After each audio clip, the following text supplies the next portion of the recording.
साथियों, एक बिरहा का प्रस्तुति।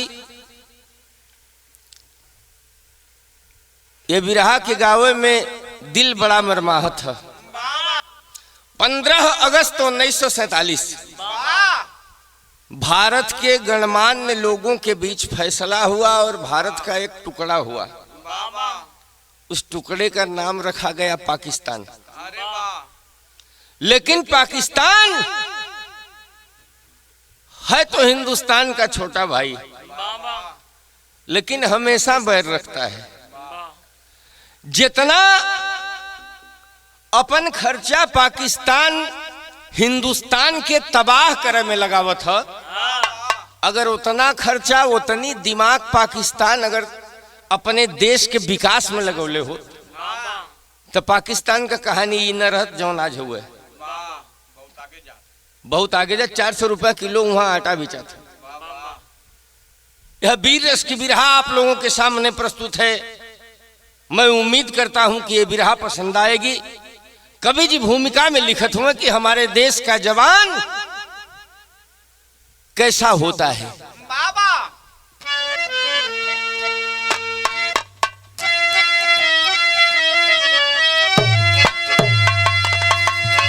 कसम खा के अहले वतन की बहादुर, कफन सरी के सरिया बधा लो जवानों।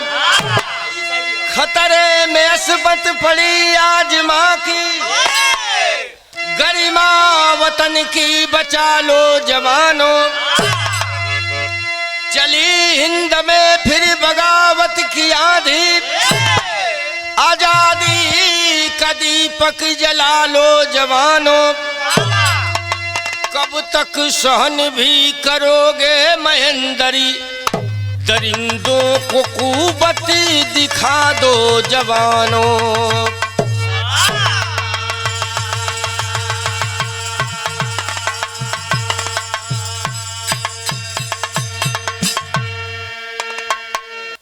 बिरहा में हमरे एक गजल का टुकड़ा लगल।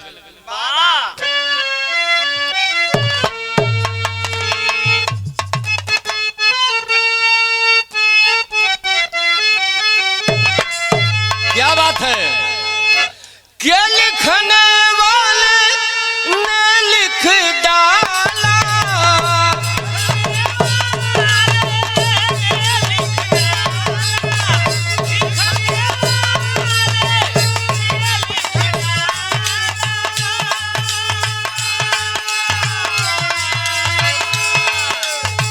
मिलन के साथ बिछोए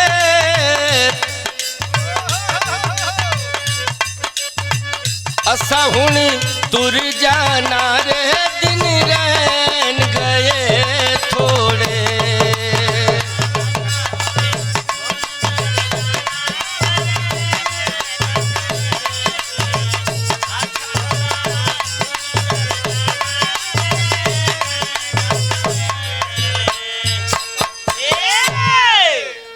ई तो गजल रहल, लेकिन कवि जी बिरहा में लिखत हुए कि हमारे देश का जवान सरहद हिंद की रक्षा करता है। जवानों के लिए कवि जी 2 लाइन लिखते हैं। कैसे?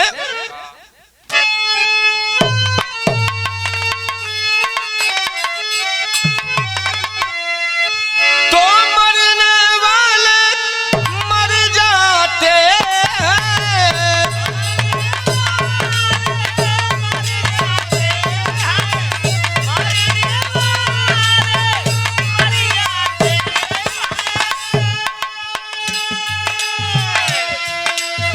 हो जाते कुर्बान। जुग जुग करेगा ये जमाना उन वीरों को सलाम।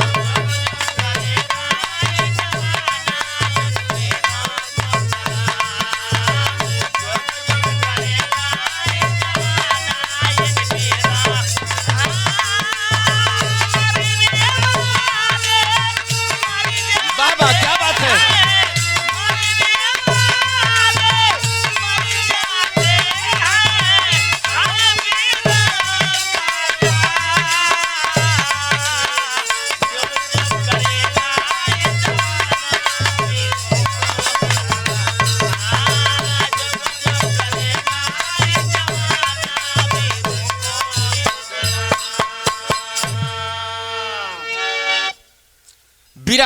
चौहरी शहर के भाव में कवि जी लिखत होवन की कहानी के शुरुआत कहाँ से भइल।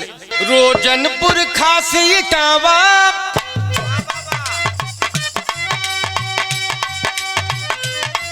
फौजी दीपक सैलानी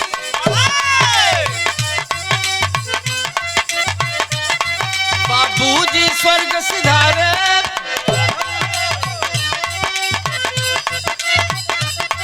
वह देश का रखता पानी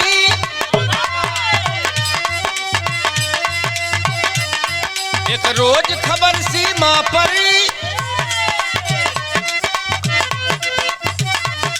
दुल्हन की मौत का पाया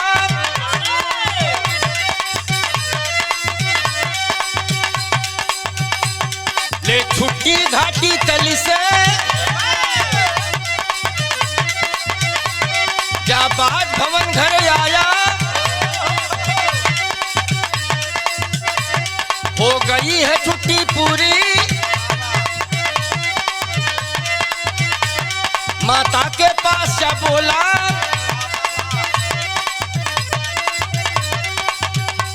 बेटे का हाथ थमा कर अरमान जिगर का खोला। उत्तर प्रदेश इटावा जिला में गांव का नाम रोजनपुर बतावल गई। घर में दो ही लोगों का परिवार है, एक बूढ़ी माँ है और एक बेटा है।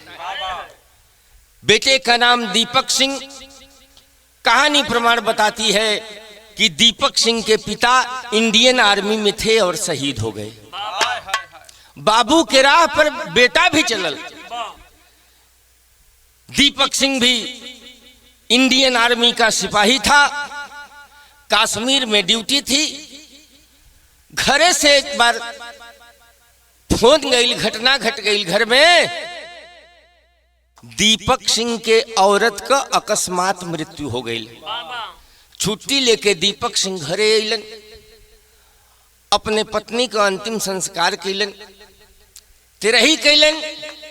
छुट्टी पूरा भइल, दीपक सिंह अब अपने ड्यूटी पर जात हूं। जब दीपक सिंह ड्यूटी पर जाए लगलन हो बाबू, तो अपने एक बेटा बा 7-8 साल का, वही बेटवा का हाथ पकड़ के घरे में लेके गईलन। अमाई के हथवा में वो बेटवा का हाथ पकड़लन, कहे माई जैसे तोहरे करेजा के टुकड़ा हम है वैसे ही हमारे करेजा के टुकड़ा ही हमारे बेटा हुए, माई एक ख्याल रखी है। दीपक बतावत होन कैसे बिरहा में खे तर्ज लगल।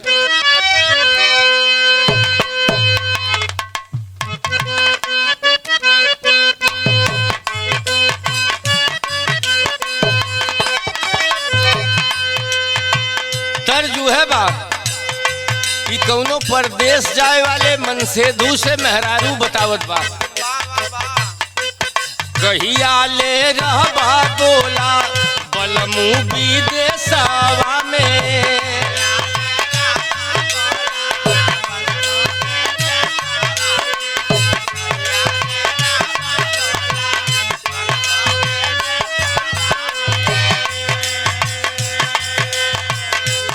अखिया रोज रोज देख ले डहरिया हो,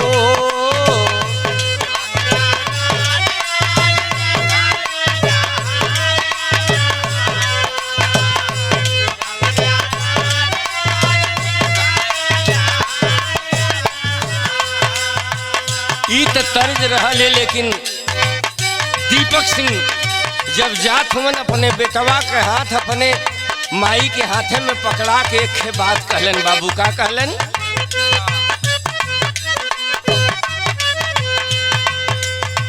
अब तना ये माई जाता नी सीमावा परी,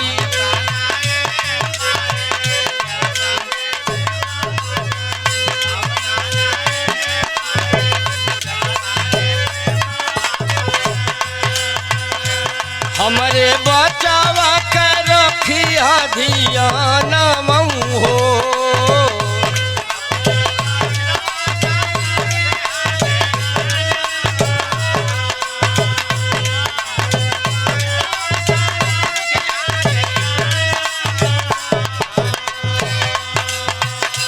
के करे जा तोहर जाला करे जावा के।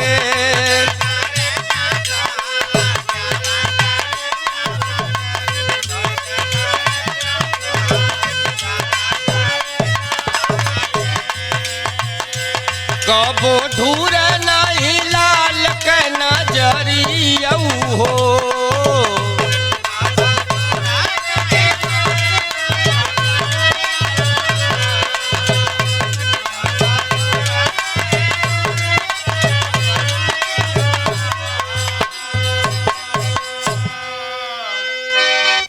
जाते जाते दीपक सिंह अपने माई से कहलन कि माई अब दुनिया में एक तो ही बाड़ू, आई हमारे एक ठे बेटा बा, हमरे बेटवा के ख्याल रखिया, हम जाता नहीं अब ड्यूटी पर।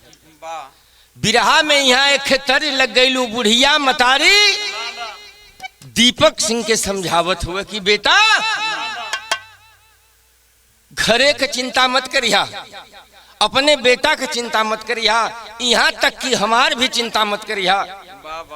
हम तो हर जन्मदायिनी मतारी है, लेकिन कर्मदायिनी माँ भारती सरदे हिंद पर तुम्हारा इंतजार कर रही है बेटा, तो घर की चिंता मत करना। बुढ़िया मतारी बतौले बा। बिरहा में खे गीत लगल।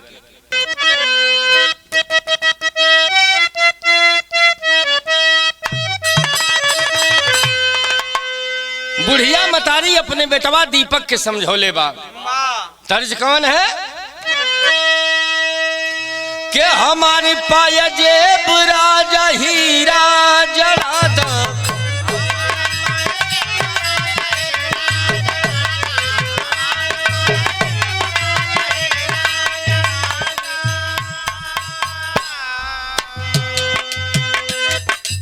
आँखी में आंसू लेके वो बुढ़िया मतारी अपने बेटा दीपक का विदाई करत हुए या कहत हुए, धन्य है उस माँ को। हमारा बेटावा भले चली जाई जनवा,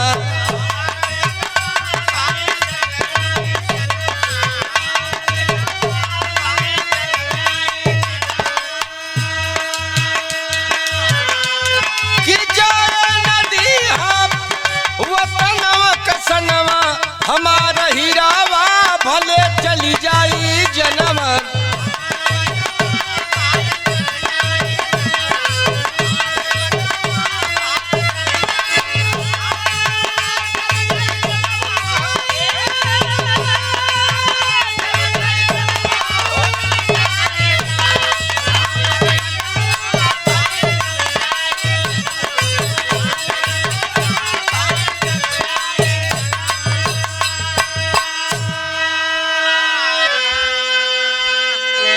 के चली दी हल सीमावा पर फौजी जवनवा, अब बाधाव सिरवा पर बिरवा कफनावा।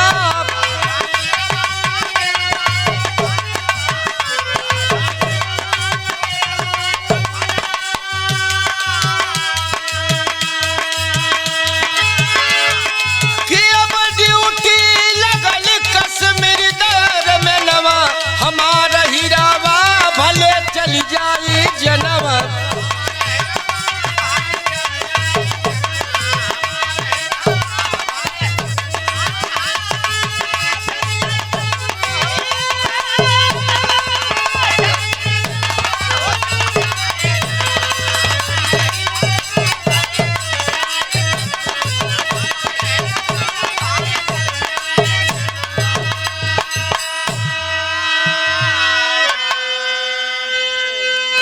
माई आंखें में आंसू लेके अपने बेटा दीपक सिंह के विदा कैली कि बेटा घरे के चिंता मत करिया, हमने यहाँ ठीक से रह लेवल जाई, माँ भारती की रक्षा में कोई कमी मत करना।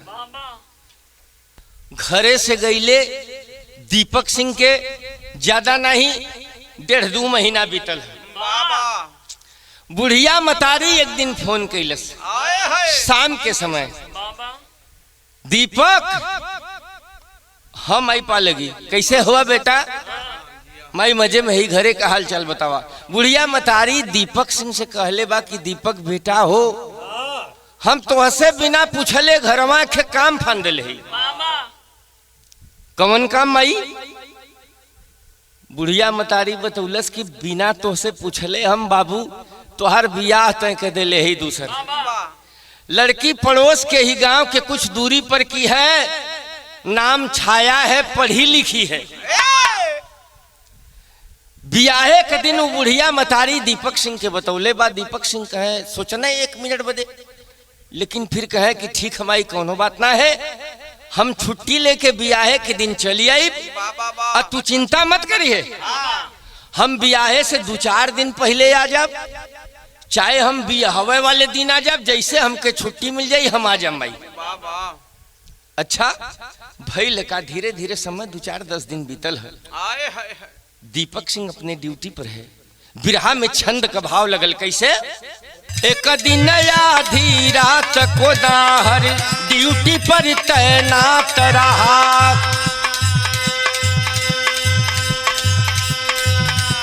पड़ी नजर एक अनजाने पर, भरी बैग के साथ रहा। एक बूढ़ा आदमी अंधेरी काली रात है, रास्ता पकड़ के जा रहा है, पीठ पर एक बैग है। दीपक सिंह ड्यूटी पर है, नजर पड़ जाती है दीपक सिंह की उस बूढ़े आदमी पर। दीपक सिंह आवाज दिया कि रुक जाओ नहीं तो मार दिए जाओगे। वो बूढ़ा आदमी रुक गया, सरेंडर कर दिया, अपना दोनों हाथ ऊपर उठा दिया और कहले बा हमें न मारो साहब, अंदर बम विस्फोट बताया है।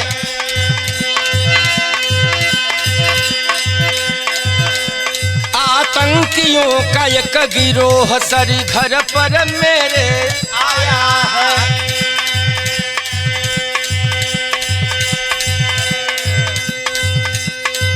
पापी ने ईमान को मेरे जबरन चकनाचूर किया।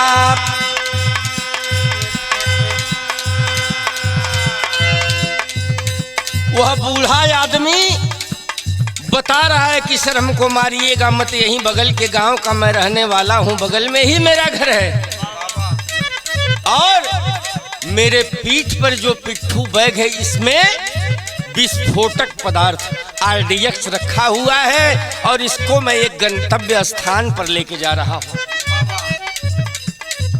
दीपक सिंह आवाज दिया कि तो बुढ़े तू आतंकवादी ही है? कहे नहीं साहब आतंकवादी ना, हम मजबूर है।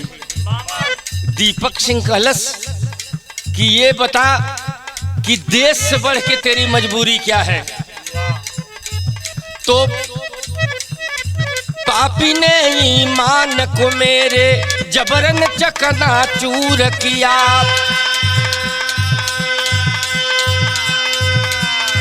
बेटी की इज्जत ने साहब हमको है मजबूर किया।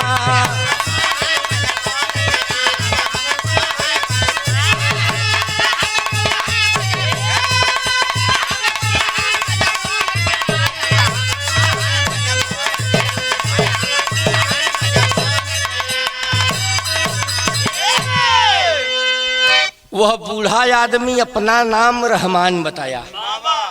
कहे बाबू मारे को ही तो मार दिया, कोनो बात ना है, लेकिन हमार बतिया पूरा सुन ला। अच्छा बता क्या बात है?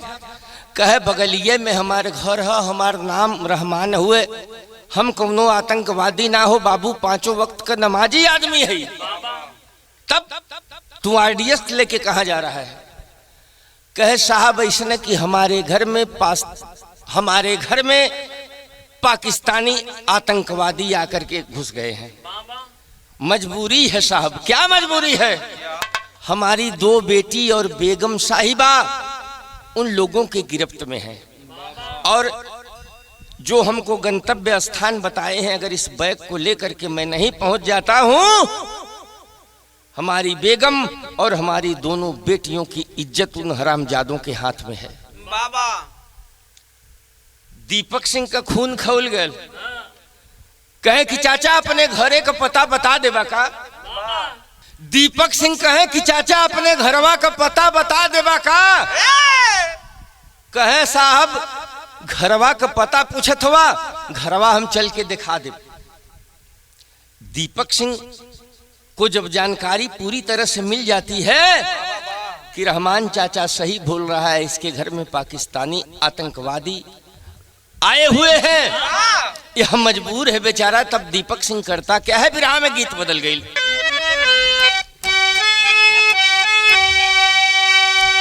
कैसा समरतना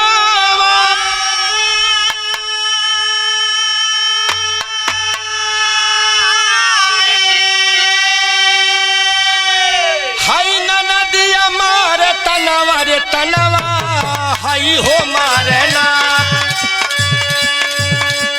तनवा हाई हो मारे ना हमारे आगे कभी रे तनवा हाई हो मारे ना।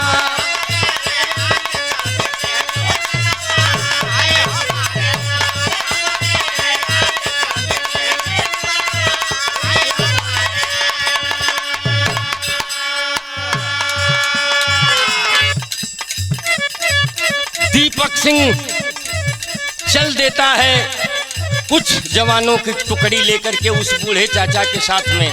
कभी जब विरह में भाव लिखत हुए के बाधा सर का फनावा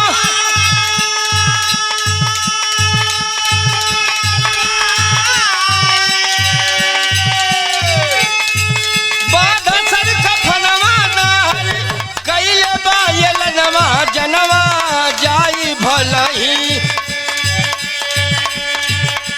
जनवा जाई भलही तोड़बा पापी के गुमनवा जनवा जाई भलही।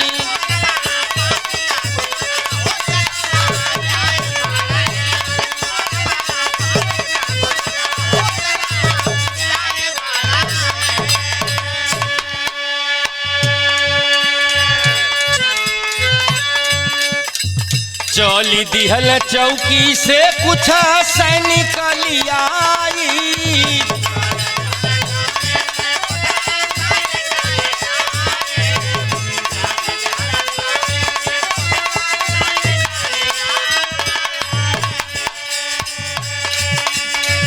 पीछे से गईले मौका असफल पयाई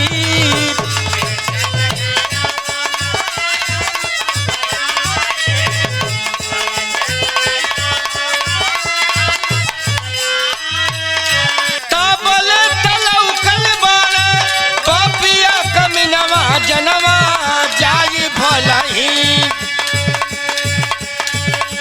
जनवा जाई भलही साध वीर सब निसनवा जनवा जाई भलही।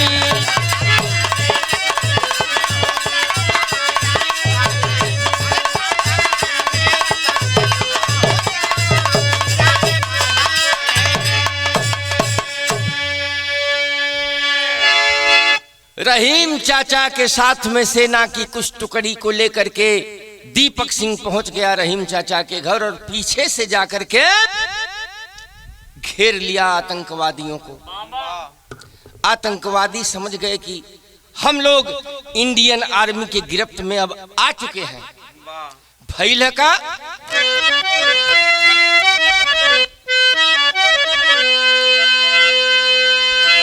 कफनवा सरी सजाया बिरवा हो कफनवा सरी सजाया बिरवा जन्नत जान से बढ़ के भोला है वतनवा।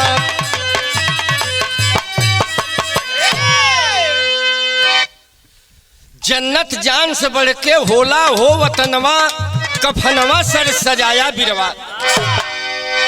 घेर लिए रहीम चाचा के घर को पीछे से जाकर के भइल का कभी जी बिरहा में मिर्जापुरी चौलर लिखले हुआ कैसे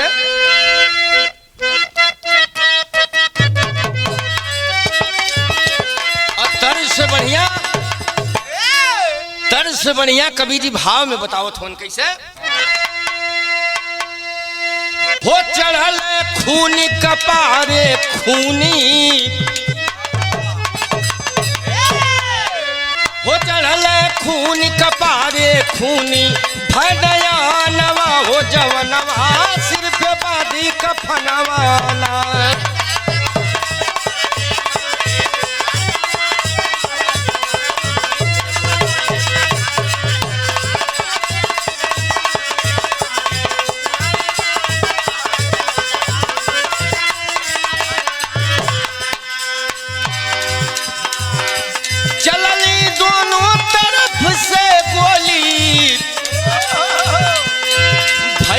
घाटी में खूनी होली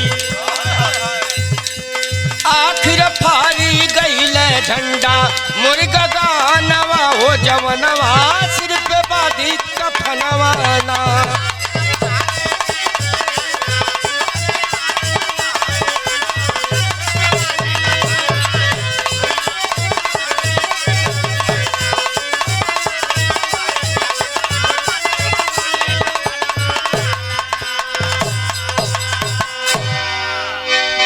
रहीम चाचा के घर पर आतंकवादियों और इंडियन आर्मी जिसकी अगुवाई दीपक सिंह कर रहे थे मुठभेड़ हुई।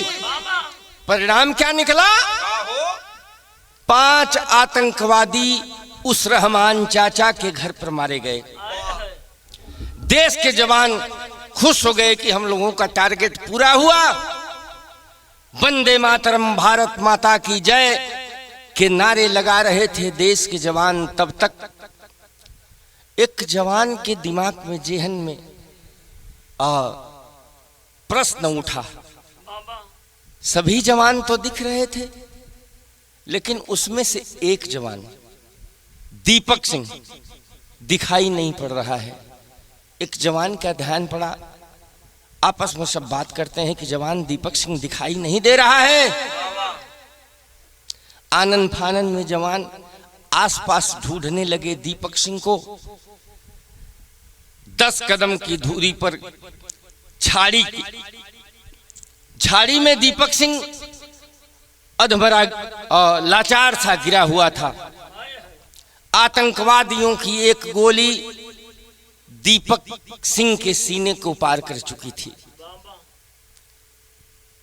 आखिरी सांसें चल रही थी दीपक सिंह की। बिरहा में कभी जी विदेशिया का भाव लिखतवन कैसे?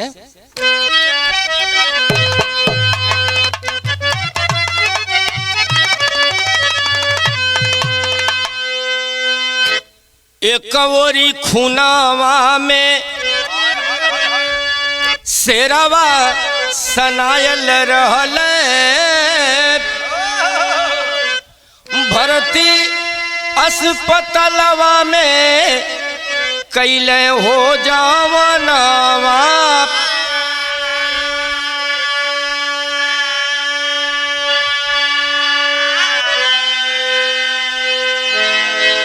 डॉक्टर बतवल कि बची नहीं जनवा हो। ये भैया जी राजुराई गईले सुनत बयनवा।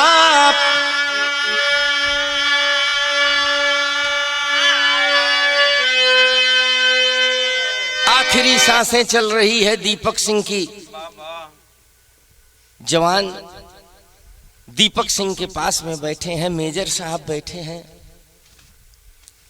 जवान कह रहे हैं कि क्या दीपक तेरे आंखों में आंसू है? मौत को देख के घबरा गया तू, डर गया मौत को देख करके। दीपक सिंह कहे कि बाबू हमके मौत से डर नहीं खे। हमरे घर में एक हमारा 8-10 साल का लड़का, हमार बुढ़िया मतारी बा, माई का कोनो भरोसा नहीं खे। आज नहीं काल दुनिया छोड़ के चल जाई, हमार बेटा अनाथ हो जाई। तो एक हमार अंतिम इच्छा बा के अंतिम बा इच्छा साहब घरे पहुंचाई देब। देखी ले तईरावा के हम भरी नयनवा।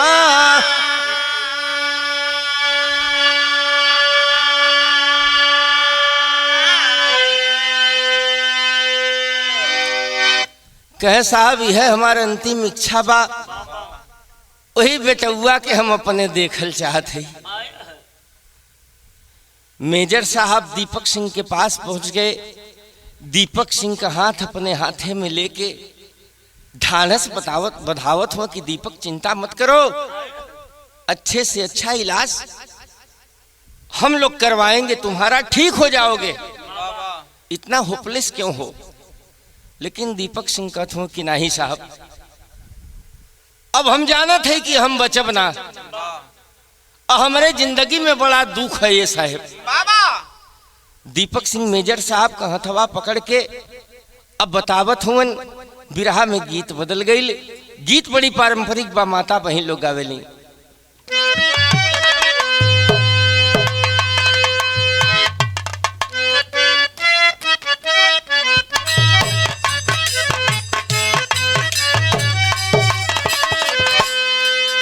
के झाझर मलुआ जनी छवैया ये बाबा हो,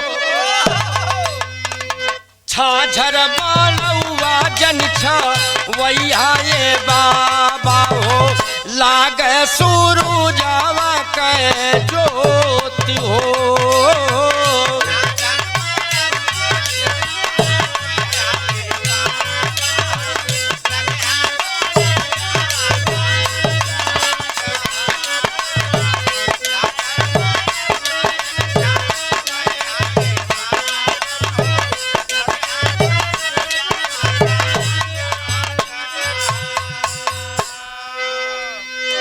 दीपक सिंह और मेजर साहब के बीच में वार्तालाप होता। दीपक सिंह मेजर साहब से कहत हुन का कहत हुन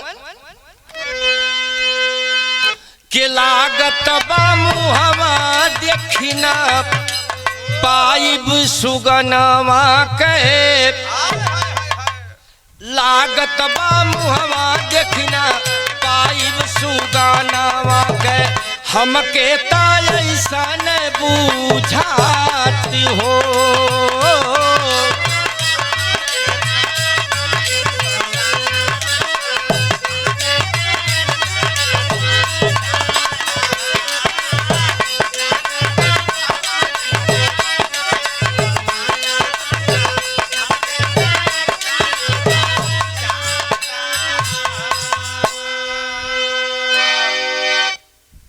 कथों की साहब लगत है जान न बची। मेजर साहब ढानस बतावत हुए। दीपक सिंह अंतरा में कहत हुन कैसे के मर गईल बाबू साहब मोरे बचपनावा,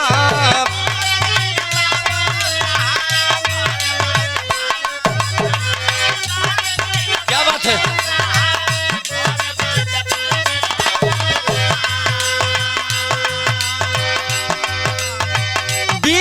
से साथ छूटल मोर ना ठेकनवा,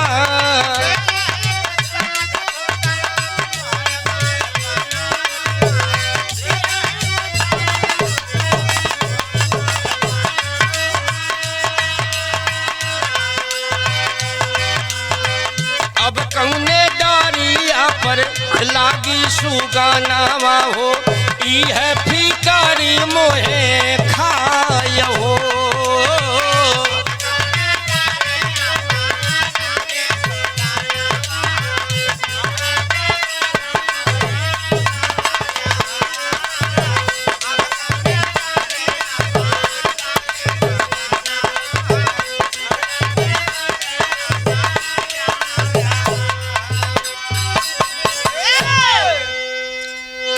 इतने बतिया कहत कहत दीपक सिंह का हथवा मेजर साहब के हाथे में से छूट गया। मेजर साहब आवाज देते हन, दीपक सिंह जवान कुछ तो बोलो। लेकिन जब रही है तब न बोली है। हो बाबू, भारत माता का सपूत, वह देश का जवान, भारत माता की गोद में सदा सर्वदा के लिए सो गया। दीपक सिंह के पार्थिव शरीर को घर पर पहुंचाने की व्यवस्था की गई। कुछ जवानों की टुकड़ी दीपक सिंह के पार्थिव शरीर को घर पे लेके पहुंचे हैं। दीपक सिंह के घरे का व्यवस्था बा। आज दिन कवन हो, कवि जी पहपट के अंदर याद दिलावत हो कि दीपक सिंह के घरे का मंजर का है, आज दिन कवन हो। कैसे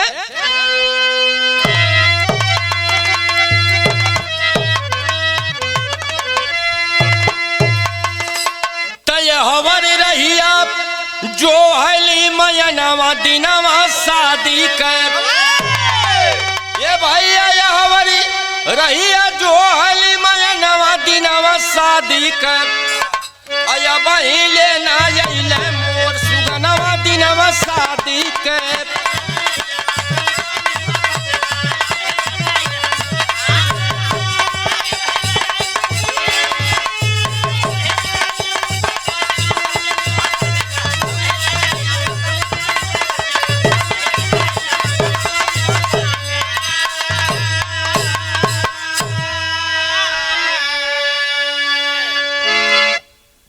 आज ठीक दीपक सिंह के शादी का दिन हो घरे।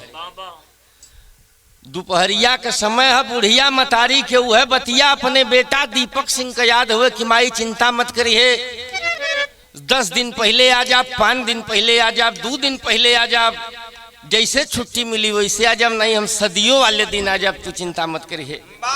बुढ़िया मतारी के वह बात अपने बेटवा का याद हुए। बाजा वाले दुआरे बाजा बजावत हवन, हित मीत गांव जवार के लोग जुटल हवन। बुढ़िया मतारी तनी उदास होत हुए कि काहे कि समय बीतत हुए। तब तक लिखल गल का के शादी वाला दिन रहले ठीक दोपहरिया हो, आयास लगा के माई जो है वही बेटवा के डहरिया हो। उदास हो माई, मन में सोचत हो कि लगत हमार बेटुआ या न पाई का। बहरहो हित मित जुट के सब बतियावत हो कि लगत है कि ना आ पाई हन। अब तो धीरे धीरे दिन बीतत बा, बारात जाए का समय भी हो गई। तब तक के तब तक गाड़ी लौकल बा समनवा दिनवा शादी कर, अदौलल माई गारत के नयनवा दिनवा शादी कर।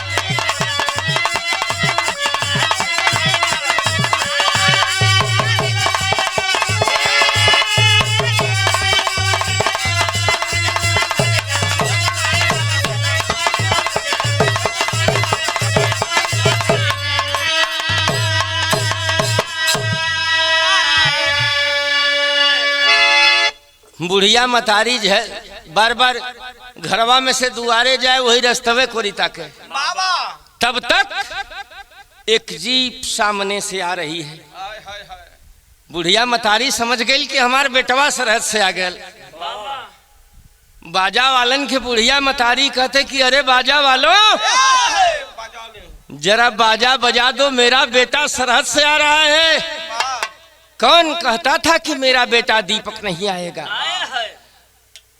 तब तक वह जीप कुछ जवानों की टोली आके दुआरी पर रुकल बा। बुढ़िया माई दौड़ के वह गाड़ी के पास पहुंचल। गाड़ी के पास जब पहुंचल बुढ़िया मतारी तो भइल कहा, कवि जी आल्हा में बतावत होन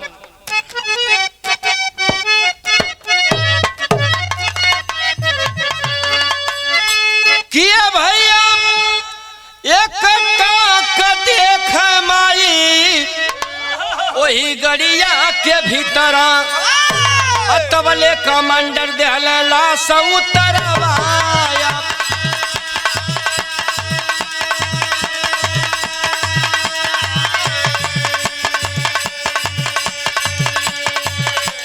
खाई के पथार माई गिरली धरतिया।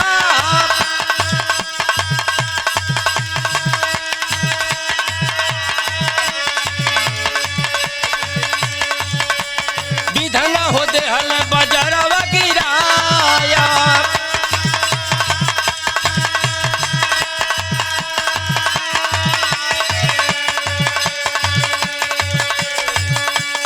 वो गाड़ी में से कमांडर साहब लाश की ताबूत जम ही बाहर उतरवाए। बुढ़िया माई के समझे में तनिको देरी ना लगल कि हमार बेटा शहीद हो गए, हमार बेटा अब है दुनिया में ना।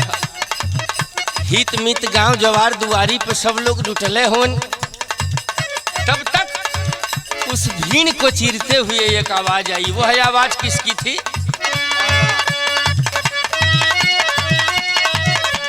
तब तक आई गई हीरावा समनावा,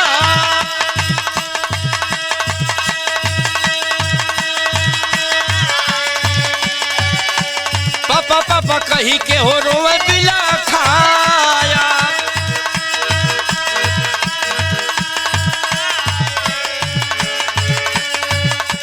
सुन के खबर लड़की वाले आई गई ले,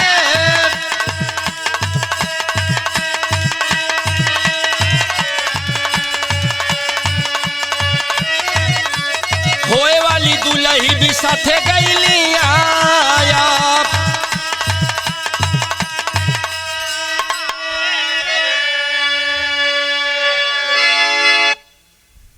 कहानी प्रमाण बताती है, चूंकि कुछ ही दूरी पर शादी तय हुई थी। दीपक सिंह की पढ़े लिखे लोग थे, अच्छे समाज से थे। ससुराल वाले जब जहां दीपक की शादी तय थी उन लोगों को खबर पहुंची, वहां से लोग हुए ऐलन। कहानी प्रमाण यहां तक बताती है कि जिस लड़की से दीपक सिंह की शादी तय थी वह लड़की भी अपने चाचा, अपने बाबू, अपने भाई के साथ देखे बदे आई। कहलस कि भगवान तो हमार बिगाड़ दिले, लेकिन एक बार चली कम से कम देखते ले। शिक्षित पढ़े लिखे लोग थे, शिक्षित समाज था। अपने बाबू, अपने चाचा, अपने भाई के साथ वो छाया नाम का लड़की भी दीपक सिंह के दरवाजे पे आई बा। अंतिम संस्कार के लोग तैयारी करत हो। वो लड़किया छाया कुछ दूरी पर आंखों में आंसू लेके रो रही है। किस जवान से मेरी शादी तय थी, जवान शहीद हो गया। जब लड़किया के आंख में आंसू होकर बाबू देखलन तो कहे बिटिया तू काहे बदे रोवत हो?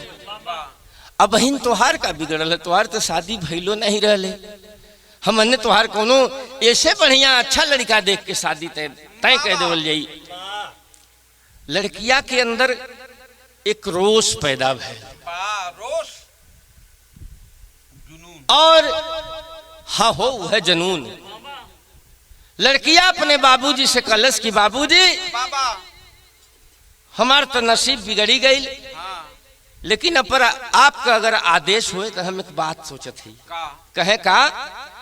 कहे जब हमारे देश का बेटा, गरीब का बेटा, गांव का बेटा जाकर के सरहदे हिंद पर देश की रखवाली करता है और हंसते हंसते शहीद हो जाता है, तो मैं भी तो देश की बेटी हूं। कहानी प्रमाण बताती है। वह लड़की बताती क्या है बाबू अपने पिताजी से, क्या बिरहा में खड़ी का भाव लगल।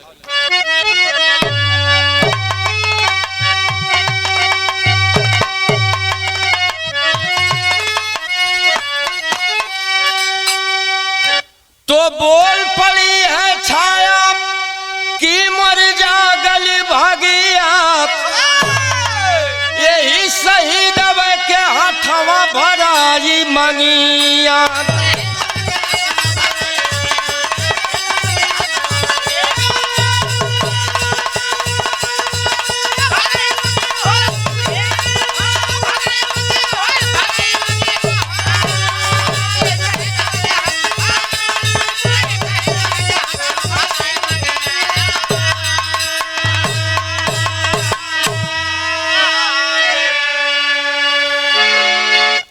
कहे पिताजी मेरे नसीब में दीपक सिंह से शादी होना निश्चित था, शादी नहीं हो पाई, दीपक सिंह शहीद हो गया। जिद कर गई हो, कहती है इसी शहीद के साथ ही मैं शादी करूंगी और इसी घर में उसकी माँ को अपनी माँ मानकर उसके बेटे को अपना बेटा समझ करके मैं अपनी जिंदगी बिता लूंगी, लेकिन दूसरे घर में दूसरे लड़के से शादी नहीं करूंगी। जिद कर जाती है, ठान लेती है। वहीं भाई लका बाबू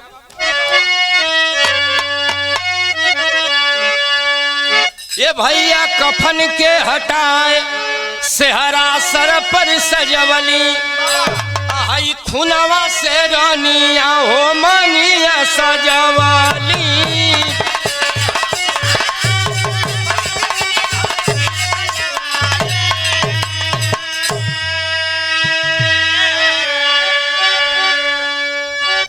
कहानी बताती है कि दीपक सिंह के पार्थिव शरीर को अंतिम संस्कार के लिए तैयार कर दिया गया था, लेकिन फिर से दीपक सिंह को सेहरा सजाया गया, शादी का जोड़ा पहनाया गया और खून से वह छाया नाम की लड़की अपने मांग में सिंदूर पहनाती है।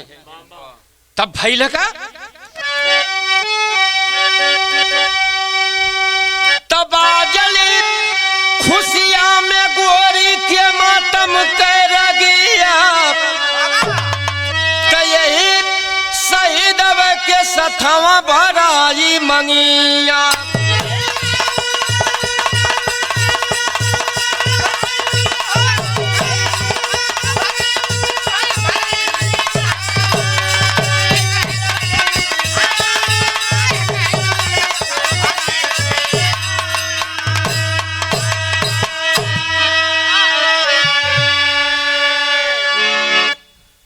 माई बन के बेटवा के गोद में उठवली, अपना लेती है छाया उस लड़के को, मान जाती है कि यही मेरा बेटा है और इसी घर में मेरी जिंदगी है।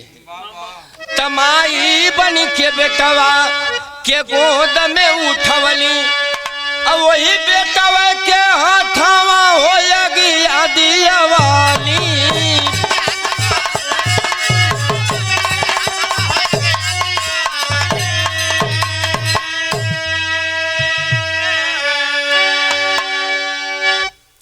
जाकर के दीपक सिंह का बेटा अग्निदान किया दीपक सिंह को, सबकी आंखें नम है। भाई लका सत सत नमन महेंद्र सब कर बरसया, वही शहीद के हथवा भराजी मंगिया।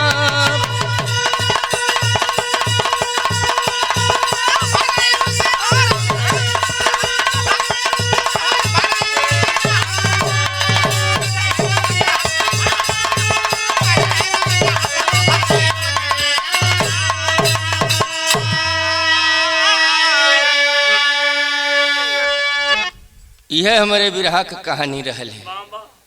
आखिरी भाव है कैसे के स्वामी गुरु बिहारी रमन गुरु भगति का पैगाम,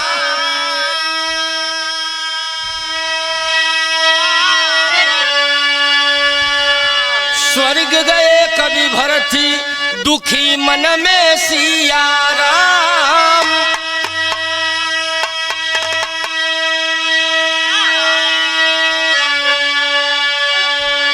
हो कफनवा सर सजाया बिरवा, अरविंद विश्वनाथ गुरु देश भक्ति का गनवा, कफनवा सर सजाया।